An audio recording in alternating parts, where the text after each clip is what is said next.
সচিবালয়ে প্রধানমন্ত্রীর কার্যালয়ের রেড টেলিফোন সংযোগের তার চুরির ঘটনায় চুরি হওয়া তার উদ্ধার সহ দুইজনকে গ্রেপ্তার করেছে ঢাকা মহানগর পুলিশের counter terrorism and transnational crime unit বা সিটিটিসি।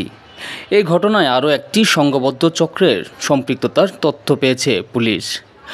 সচিবালয়ে অবস্থিত প্রধানমন্ত্রীর কার্যালয়ে গুরুত্বপূর্ণ রেড টেলিফোন সংযোগের তার চুরির ঘটনায় অভিযান চালিয়ে দুইজনকে গ্রেপ্তার করেছে সিটিটিসি।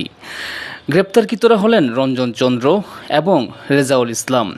পুলিশ জানায়, সম্প্রতি সামাজিক যোগাযোগ মাধ্যম ও গণমাধ্যমে আলোচিত এই ঘটনার তদন্তে সিটি ইন্টেলিজেন্স অ্যানালাইসিস বিভাগ কাজ শুরু করে। তদন্তে প্রাপ্ত তথ্য ও গোয়েন্দা নজরদারির ভিত্তিতে সচিবালয়ের আউটসোর্সিং কর্মী রঞ্জন চন্দ্র সহ কয়েকজনকে জিজ্ঞাসাবাদ করা হয়। এক পর্যায়ে রঞ্জন চন্দ্র তার চুরির বিষয়টি স্বীকার করেন বলে জানায় সিটিটিসি। পুলিশের ভাষ্য অনুযায়ী গত 22 মে সচিবালয়ের 3 নম্বর ভবন থেকে তিনি তামার তার চুরি করেন। পরে রাজধানীর ঢাকা বিশ্ববিদ্যালয় এলাকার একটি ভাঙ্গারি দোকানে প্রতি কেজি 600 টাকা দরে এসব তার বিক্রি করেন। তার দেওয়া তথ্যের ভিত্তিতে অভিযান চালিয়ে রেজাউল ইসলামকে গ্রেপ্তার করা হয় এবং পরবর্তীতে চকবাজার এলাকায় একটি গুদাম থেকে চুরি হওয়া তার উদ্ধার করা হয়।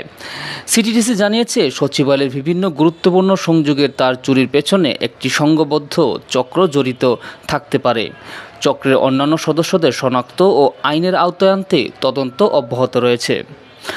সচিবালয়ের মতো রাষ্ট্রের গুরুত্বপূর্ণ স্থাপনার যোগাযোগ ব্যবস্থার তার চুরির ঘটনাকে নিরাপত্তার জন্য উদ্বেগজনক হিসেবে দেখছেন সংশ্লিষ্টরা।